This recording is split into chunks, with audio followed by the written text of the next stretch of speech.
Menurut saya, kita harus perbaiki sistem kita. Dan kita tidak boleh malu untuk mengakui bahwa kemungkinan sistem ini terlalu mahal. Betul. Dari wajah yang menang pun saya lihat lesu juga. Yang menang lesu, apalagi yang kalah.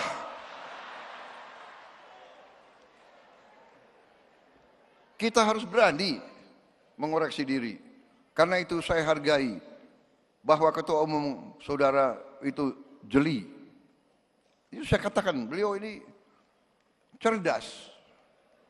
Makanya nanti anak-anak Indonesia harus banyak makan ikan. Kembali ke yang serius ya, ini benar. Ketua Umum Partai Golkar, salah satu partai besar. Tapi menyampaikan perlu ada pemikiran memperbaiki sistem partai politik. Apalagi ada Mbak Puan, kawan-kawan dari PDIP, kawan-kawan partai-partai lain. Mari kita berpikir, mari kita tanya, apa sistem ini berapa puluh triliun habis dalam 1-2 hari. Dari negara maupun dari tokoh-tokoh politik masing-masing. Ya kan? Saya lihat negara-negara kita, tetangga kita efisien. Ya, Malaysia, Singapura, India. Sekali milih anggota DPRD, sekali milih, ya sudah. DPRD itulah yang milih gubernur, milih bupati.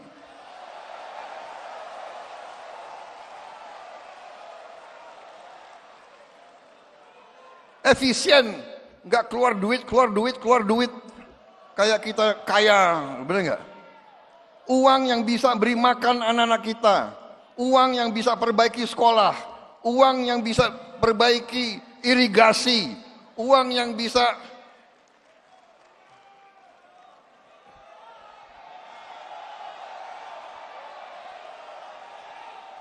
ini sebetulnya begitu banyak ketua umum partai di sini, sebenarnya kita bisa putuskan malam hari ini juga, gimana?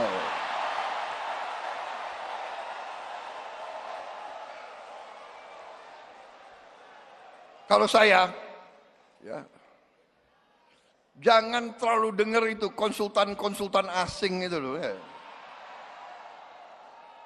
Saya sekali lagi, saya tidak mau mengajak kita untuk anti orang asing, tidak.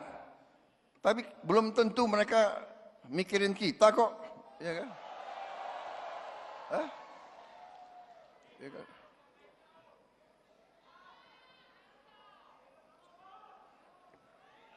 Kalian harus bikin demokrasi.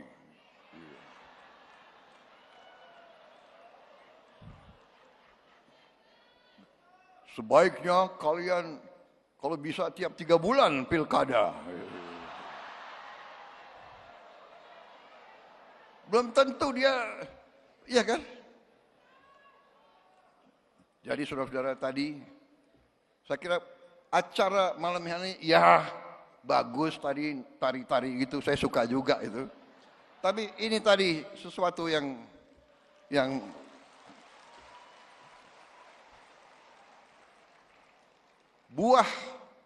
buah dari acara malam hari yang paling penting tadi, keberanian seorang ketua umum partai menyampaikan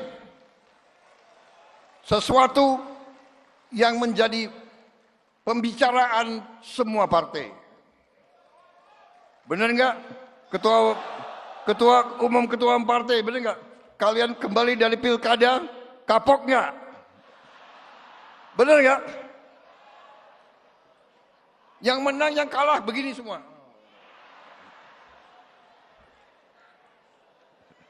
Rakyat itu dikejawantahkan melalui pemilu langsung.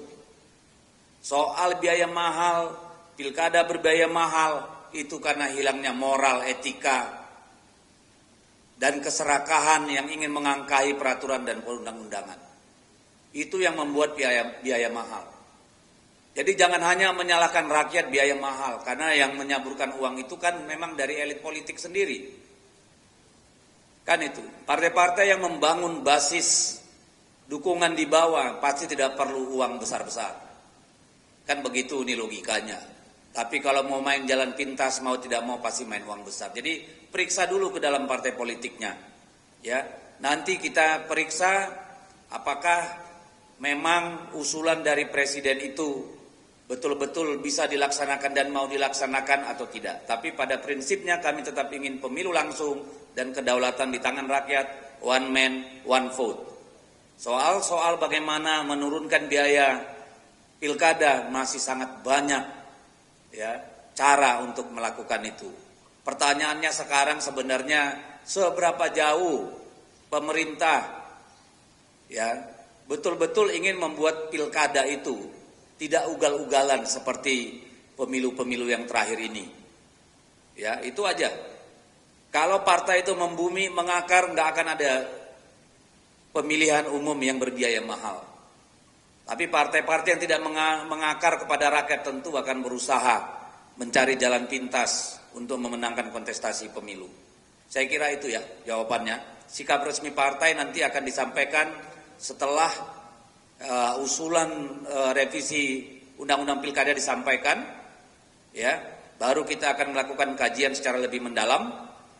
Tetapi bahkan kita sendiri sedang melakukan kajian terhadap pilkada asimetris, di mana daerah-daerah yang memang dengan seluruh indikator-indikatornya siap melaksanakan pemilu langsung, misalnya, itu kan ada berbagai kajian dan teori yang bisa dipakai untuk menentukan itu. Jadi jalan itu masih panjang, jangan buru-buru kita mengambil kedaulatan rakyat, serahkan itu kepada rakyat untuk memilih secara bijak. Ya, yang perlu bijak itu partai politik dan kontestasi.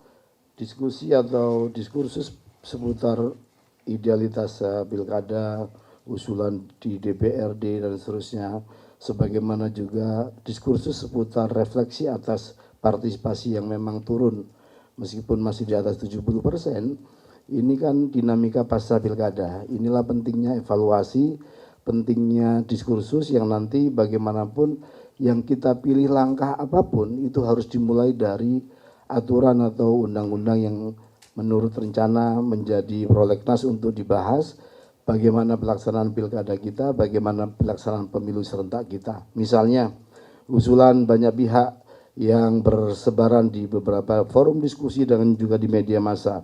Ini karena terlalu dekatnya antara pelaksanaan pemilu serentak dengan pilkada serentak. Apakah nanti jedanya ditambah 2 tahun dan seterusnya. Dalam setiap perdebatan dan diskusi itu pasti juga ada tantangannya. Ketika nanti digeser itu pasti juga bagaimana dengan keserentakan dan kemudian peluang adanya PJ-PJ dan seterusnya. Nah, kami sebagai penyelenggara ini dalam konteks ini ya akan menjalankan sebagaimana aturan saja. Diskursus soal misalnya kepala daerah dipilih DPRD kan juga bukan tidak pernah, kita pernah mengalami. Sama seperti kita menjelang 2024, kita berdiskusi seputar apakah kita kembali menganut sistem proporsional dengan daftar nama terbuka tertutup, itu kan sempat muncul juga dinamikanya. Tetapi pada saat tertentu dan pada saat akhir kita harus menjalankan apa yang menjadi amanat undang-undang. Nah, bagaimana kita semua teman-teman mendorong idealitas yang ada dalam engineering atau rekayasa pemilu yang baik yang kita pikirkan ini kemudian terfasilitasi, akomodasi dalam revisi undang-undang pemilu sehingga apa yang kita idealkan tentang pemilu kita bisa kemudian lebih sesuai yang kita harapkan, sesuai yang kita idealkan.